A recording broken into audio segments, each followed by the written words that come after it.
We find him in one letter asking Ney if he has duly received the muskets which have been sent him. In another he gives directions to Prince Jerome as to the shirts, greatcoats, clothes, shoes, shakos, and arms, to be served out to the Württemberg regiments. Again he presses Cambaceres to forward to the army a double stock of corn. The ifs and the buts, said he, are at present out of season, and above all it must be done with speed. Then he informs Daru that the army wants shirts, and that they don't come to hand. To Massena he writes, "Let me know if your biscuit and bread arrangements are yet completed." To the Grand Duke de Berg, he gives directions as to the accoutrements of the cuirassiers. They complain that the men want sabers. Sends an officer to obtain them at Posen. It is also said they want helmets. Order that they be made at Ebling. It is not by sleeping that one can accomplish anything. Thus no point of detail was neglected, and the energies of all were stimulated into action with extraordinary power. Though many of the emperor's days were occupied by inspections of his troops, in the course of which he sometimes rode from 30 to 40 leagues a day, and by reviews, receptions, and affairs of state, leaving but little time for business matters, he neglected nothing on that account, but devoted the greater part of his nights, when necessary, to examining budgets, dictating dispatches, and attending to the thousand matters of detail in the organization and working of the imperial government, the machinery of which was for the most part concentrated in his own head. Like Napoleon, the Duke of Wellington was a first-rate man of business, and it is not perhaps saying too much to aver that it was in no small degree because of his possession of a business faculty amounting to genius, that the Duke never lost a battle. While a subaltern, he became dissatisfied with the slowness of his promotion, and having passed from the infantry to the cavalry twice, and back again, without advancement, he applied to Lord Camden, then Viceroy of Ireland, for employment in the Revenue or Treasury Board. Had he succeeded, no doubt he would have made a first-rate head of a department, as he would have made a first-rate merchant or manufacturer. But his application failed, and he remained with the army to become the greatest of British generals. The Duke began his active military career under the Duke of York and General Wilmoden, in Flanders and Holland, where he learned, amidst misfortunes and defeats, how bad business arrangements and bad generalship serve to ruin the morale of an army. 10 years after entering the army we find him a colonel in India, reported by his superiors as an officer of indefatigable energy and application. He entered into the minutest details of the service, and sought to raise the discipline of his men to the highest standard. "The regiment of Colonel Wellesley," wrote General Harris in 1799, "is a model regiment. On the score of soldierly bearing, discipline, instruction, and orderly behavior it is above all praise." Thus qualifying himself for posts of greater confidence, he was shortly after nominated governor of the capital of Mysore. In the war with the Marathas he was first called upon to try his hand at generalship. And at 34 he won the memorable Battle of Assaye, with an army composed of 1,500 British and 5,000 sepoys, over 20,000 Maratha infantry and 30,000 cavalry. But so brilliant a victory did not in the least disturb his equanimity, or affect the perfect honesty of his character. Shortly after this event the opportunity occurred for exhibiting his admirable practical qualities as an administrator. Placed in command of an important district immediately after the capture of Seringapatam, his first object was to establish rigid order and discipline among his own men. Flushed with victory, the troops were found riotous and disorderly. "Send me the provost marshal," said he, "and put him under my orders. Till some of the marauders are hung, it is impossible to expect order or safety." This rigid severity of Wellington in the field, though it was a dread, proved the salvation of his troops in many campaigns. His next step was to re-establish the markets and reopen the sources of supply.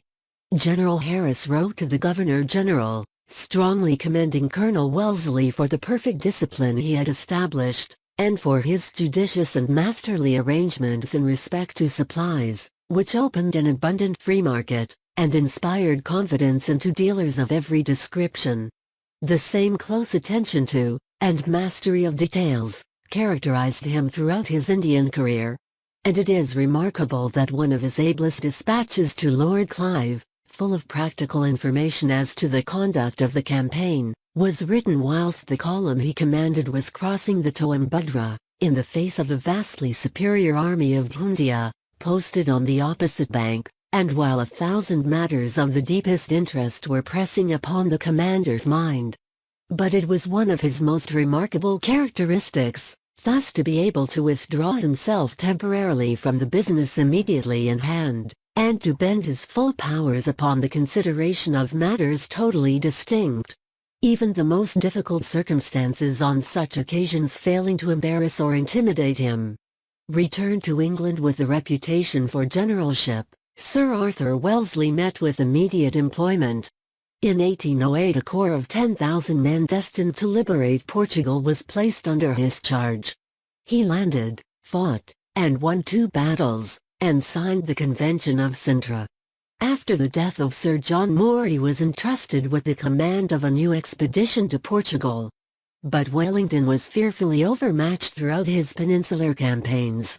From 1809 to 1813 he never had more than 30,000 British troops under his command, at a time when there stood opposed to him in the peninsula some 350,000 French, mostly veterans, led by some of Napoleon's ablest generals. How was he to contend against such immense forces with any fair prospect of success?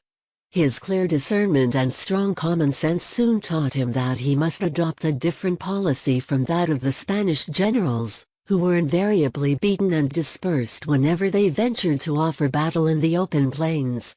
He perceived he had yet to create the army that was to contend against the French with any reasonable chance of success. Accordingly, after the Battle of Talavera in 1809, when he found himself encompassed on all sides by superior forces of French, he retired into Portugal, there to carry out the settled policy on which he had by this time determined. It was, to organize a Portuguese army under British officers, and teach them to act in combination with his own troops, in the meantime avoiding the peril of a defeat by declining all engagements. He would thus, he conceived, destroy the morale of the French, who could not exist without victories. And when his army was ripe for action, and the enemy demoralized, he would then fall upon them with all his might.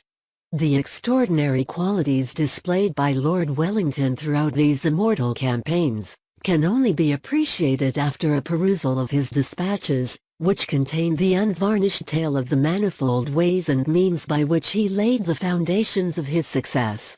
Never was man more tried by difficulty and opposition, arising not less from the imbecility, falsehoods and intrigues of the British government of the day, than from the selfishness, cowardice, and vanity of the people he went to save.